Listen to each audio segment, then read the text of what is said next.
माय माऊली नमस्कार. 18 पुराणातील एक पुराण श्री कल्की पुराण महात्म्य.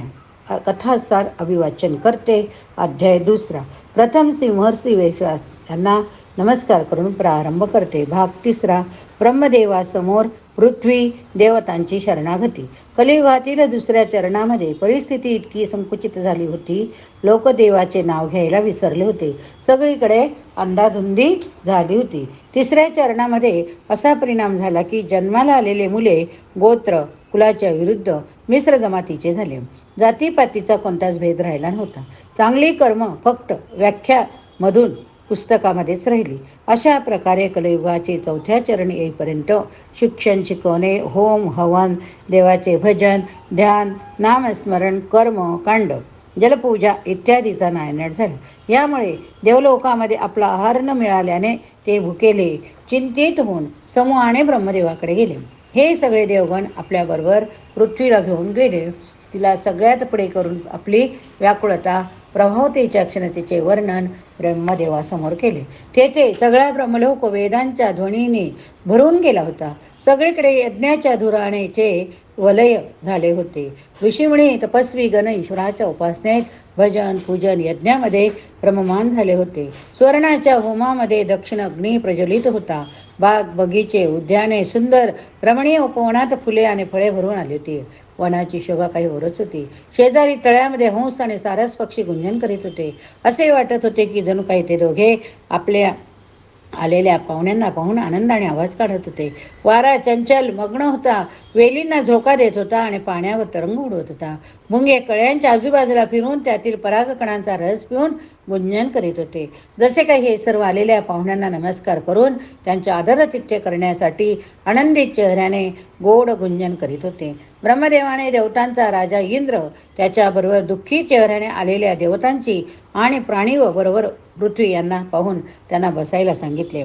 त्यांचे दुःख ऐकून त्यांना ब्रह्मसदनामध्ये यायला सांगितले.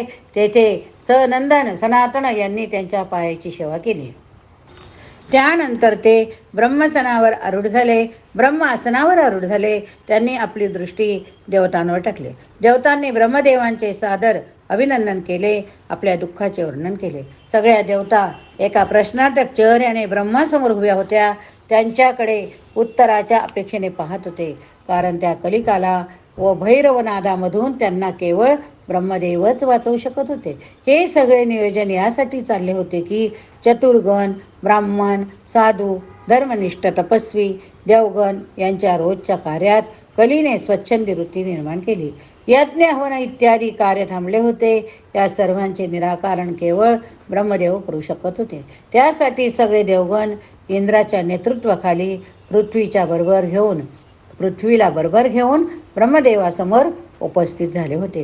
मुनिवरांना या प्रकारचे सविस्तर वर्णन सांगून सुतजी म्हणाले की देवगणांनी ब्रह्मदेवांची आज्ञा घेऊन त्यांच्या समोर बसून सगळ्या स्थितीची कल्पना केली, ज्यांच्यामुळे अधर्माचा धर्मावर विजय होत होता. ब्रह्मदेवांनी सगळ्या अडचणीत असलेल्या सर्व गोष्टींचा वृत्तांत ऐकून खूपच शांत शब्दात सांगितले की मी जगाचा तारणहार भगवान श्री विष्णूची आराधना करून तुमचे सगळे मनातील प्रश्न पूर्ण करतो. सगळ्या देवतांना बरोबर घेऊन सृष्टीचे रचनाकार ब्रह्मदेव भगवान विष्णूकडे त्रिलोक निवासामध्ये शरण गेले. तेथे सगळे पृथ्वीला समोर करून अनेक प्रकारांनी भगवान विष्णूची त्यांनी स्तुती केली. त्रिलोकाचे स्वामी समोर आपल्या येण्याचे प्रयोजन सांगितले. भाग 4. श्री विष्णूंना अवतार घेण्यासाठी प्रवृत्त केले. भगवान पुंडरीकाक्ष श्रीमान नारायण श्री विष्णूने देवतांची अशा प्रकारची दुःखित गाथा ऐकल्यानंतर ब्रह्मदेवांना म्हटले की हे विधाता, मी तुमची कथा ऐकून तुम्हाला आश्वासन देतो की यावर मी काही उपाय करीन. श्री विष्णूने उपायाचे स्वरूप स्पष्ट करण्यासाठी सांगितले की ते स्वतः संभल गावामधील विष्णुयश नावाच्या भक्ताकडे त्यांची पत्नी तिच्या गर्भातून जन्म घेतील व हे ब्रह्मदेवा, आम्ही 4 भाऊ मिळून त्या कलीचा नाश करू. त्यासाठी सगळ्या देवतांनी आपल्या भाऊबंधांसहित मंडळीबरोबर पृथ्वी अवतार घेतला पाहिजे. त्यासाठी माझी पत्नी प्रिय लक्ष्मी माझे अनुकरण करेल. पृथ्वीवर सिंहलदीपचे राजा बृहद्रथाची राणी कौमुदीच्या गर्भातून जन्म घेईल. तिच्या जन्माचे नाव पद्मा असेल. मी या कामासाठी मरू. देवापी नावाच्या 2 राजांना पण पृथ्वीवर नियुक्त करेन. जे माझ्या कामामध्ये सहाय्यक ठरतील तेव्हा तुम्ही लोक लवकर आपापल्या स्थानावर जा. माझ्या म्हणण्यानुसार पृथ्वीवर अवतार धारण करण्यासाठी तयार राहा. कारण येथे जलसागरावर बसून पृथ्वीवरील विनाशाचे कारण नाही बनू शकेल. त्यासाठी आपल्या सगळ्यांना एकत्र येऊन पूर्ण तयारीनिशी तेथे जायला हवे. त्यांच्यामध्ये राहून शक्ती स्थापित करून त्यांच्याच शस्त्राने त्यांचा नाश करून आलेल्या संकटावर मात केली पाहिजे. हा एकच उपाय आहे. पृथ्वीला पाहून श्री विष्णू म्हणाले, हे देवी, आता तुम्ही निश्चित होऊन आपल्या स्वस्थानी जावे. बाकी सर्व काम माझ्याकडे सोपा. मी त्यांना लवकरात लवकर पाहतो. श्री विष्णू म्हणाले, हे देवा, आता पृथ्वीवर परत सत्ययुग सुरू होईल. पूर्वीप्रमाणे धर्माचे आचरण सुरू होईल. मी कलयुगाचा नाश करून पृथ्वीचे ओझे कमी करेल. परत आपल्या लोकात येईल. अशा प्रकारे ब्रह्मदेवाने देवतांच्या सहित भगवान श्रीविष्णूची ही आज्ञा ऐकून देवतांसमोर ब्रह्मलोकात रवाना झाले.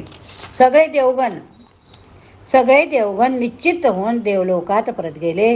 हा वृत्तांत सांगून सूत ऋषींनी शौनक आणि इतर मुनिगणांना म्हटले की, हे ऋषीगण, भगवान विष्णूचा महिमा अपरंप्रपात आहे. त्यांनी ज्याप्रमाणे ब्रह्मदेव देवता गणांना सांगितलेल्या योजनेनुसार हे संबल गावातील विष्णू यशचे येथे अवतार घेण्यासाठी निघाले. भगवान श्री विष्णूने विष्णू यशद्वारे त्यांची पत्नी सुमतीच्या गर्भात भ्रूण रूपामध्ये स्थान ग्रहण केले. हा समाचार पृथ्वीला सुख देणारा होता. तिच्या आश्रमात असलेले सगळे नद्या, समुद्र, पर्वत, दरी, खोरे, प्राणी, ऋषी, मुनी, देवगण, सगळी झाडे, वेली प्रसन्न झाली. सगळे जीव त्यांच्या येण्याने वेगवेगळ्या प्रकाराने आनंदित होऊन नाचू लागले. जे पितर यज्ञ न झाल्यामुळे भुकेले होते, ज्यांच्या अंश दुष्ट कलीची लोक घेऊन जात होते, ते पितर पण आता चांगली वेळ येणार म्हणून प्रसन्न होऊन नाचू लागले. देवतागण प्रभूच्या या कृपादृष्टीने त्यांची स्तुती करत गुणगान करू लागले. त्याच हेतूने गंधर्व पण गोड गाणी म्हणत ताल मृदुंग वाजवू लागले. अप्सरा अनेक प्रकारचे धुंद होऊन आनंदाने देवतागणासोबत आपला आनंद खुशी साठवून ठेवून होते. किन्नर स्त्रिया पण त्यांच्याबरोबर नाच करत होत्या. सगळीकडे वातावरण विष्णुमय झाल्यासारखे दिसत होते. वैशाख शुक्ल द्वादशी या शुभ दिवशी श्री नारायण विष्णूने विष्णू यश यांच्या येथे त्यांची पत्नी सुमती यांच्या गर्भामधून अवतार घेतला. मुलाच्या रूपात तिन्ही लोकातील स्वामी श्री नारायण यांना आपल्या अंगणात पाहून त्यांचा बालक रूपातील अवतार जाणून दोघे माता पिता आनंदाने वेडेपिशे झाले. ही गोष्ट त्यांच्यासाठी अत्यंत भाग्याची होती. त्यांची ही प्रसन्नता पाहून देवतागणांनी आकाशातून फुलांची वृष्टी केली. बालकाच्या रूपातील श्री विष्णूची स्तुती करून त्यांचे गुणगान करू लागले. श्री विष्णूच्या अशा प्रकारे उपस्थित होण्यासाठी भूमाता सोयीन झाली. माता अंबिकेने त्यांची नाळ कापली. पवित्र गंगेने त्यांच्या अंगावरील मळ घाण आपल्या पवित्र पाण्याने धुवून काढली आणि देवी सावित्रीने त्यांना आंघोळ घातली. हा सगळा देखावा कृष्ण जन्माच्या वेळी गोकुळात झालेल्या उत्साहासारखाच दिसत होता. तेथे वसुंधरेने अमृतरूपी दुधाच्या धारा प्रवाहित केल्या. जमलेल्या मातांनी मंगलगाणी म्हटली. संबळ गावातील हा सगळा देखावा भगवान विष्णूचा अवतार घेण्याचा समाचार जाणून ब्रह्मदेवाने वाऱ्याला सांगितले की, तू घरात जाऊन श्री नारायणाला सांग की, हे भगवान, तुम्ही आपले चतुर्भुज रूप सोडून मनुष्य रूपात या कौतुकाने विस्मयचकित झालेल्या प्राण्यांना मोकळे करा. कारण की हे सगळे तुम्हाला देवांचे स्थान देऊन तुमच्या कार्यभागामध्ये नुकसान करू शकतात. वाऱ्याने सुगंधयुक्त मंद तरंग घेत नगरात जाऊन आईच्या कुशीत झोपलेल्या श्री विष्णूच्या कानात हळूहळू हे शब्द सांगितले आणि म्हणाले की, हे प्रभो, ब्रह्मदेवाने असे सांगितले आहे. वारा आपले काम पूर्ण करून त्याच गतीने वाहू लागला. ब्रह्मदेवांचा आदेश ऐकून लीलाधारी श्री विष्णूने पटकन आपले रूप बदलून 2 हात असलेले सामान्य मनुष्यासारखे छोट्या बाळाच्या रूपात आले. त्यांचे अशा प्रकारे रूप बदललेले पाहून देवाची लीला समजून चकित माता पिता अजून अधिकच चकित झाले. त्यांना वाटले की मुलांवरील खूप प्रेमामुळे त्याला आपण 4 हात असलेले पाहिले. खरं तर तो 2 हाताचाच आहे. मनुष्य रूपातील श्री विष्णूचा जन्म हा केवळ विष्णू यश यांच्यासाठी सुख देणारा होता. संबल गावासाठी तो मंगलकारी होता. आता सगळी पापे नष्ट होऊ लागले. रोज चांगल्या गोष्टी, आनंदमय वातावरण सुरू झाले. मुलांची जन्मप्राप्ती झाल्यावर प्रसन्न झालेल्या विष्णू यश यांची पत्नी सुमतीला खूप आनंद झाला. या आनंदाप्रित्यर्थ तिने ब्राह्मणाला 100 गायी भेट दिल्या. विष्णू यशने आपल्या पुत्राच्या मंगल कार्यासाठी वेदपाठी ऋग्वेद सामवेदात पारंगत असलेल्या ब्राह्मणांना नाव ठेवण्यासाठी आमंत्रित केले. हा समाचार दाही दिशांना पसरला की विष्णू यश यांच्या घरी स्वतः श्री विष्णूने अवतार घेतला.